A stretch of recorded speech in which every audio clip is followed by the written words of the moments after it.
Assalamualaikum. Kenyan, boş kamayamız yan bir cevap.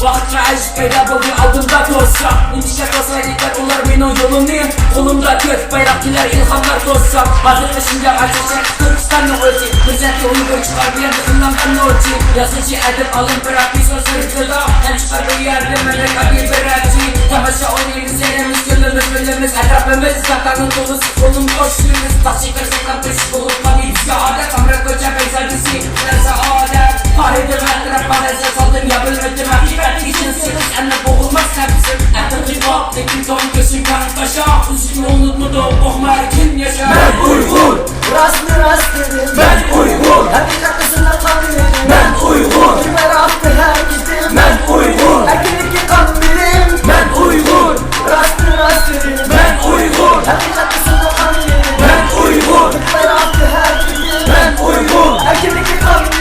Yeni kızık elir bir sırf yiğit tek ballar. Azat etti bu zamanda hakiki sanatlar. Ustalıkları satmalar öz ara. Talaba karanlar zırla karanlı dumar kim bazar. Bana müzik koçalarda çoğuluk bozulduk ölüdük bedenlik selfer. Hadi aşk aşk kuruluk kırdık solakta kaldık aramda yakan akçılık asasıydı.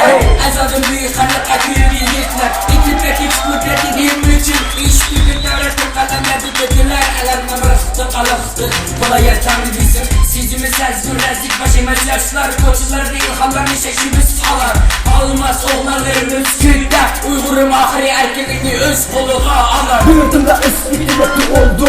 Her namı el ayrıp bulun nişanı kovdu. Dost arzıda acımı cerrah etip tonuldum. Ağıyla burada da bir çekimle buzuldum. Aşattığını zarattığını bir çare adana. Savaş bana ada, kireslen bana. Sküte oyladı tanıdım bu yolunu. Kürsele kuralına taşıdı bekoyunu. Adimiyle kuru ezir, yok asalımız. Eskili bilginin pakasel tenet kurdu. Yüzden bu musafır var her taraf. Kıldırmaydı kerim başka hürmet. Kişiyetliğin ezel sanlıyım, aklıyım. Bu anlattığını göğerde kaldırdım. İştirip çalar yaşadım, gülüm bu.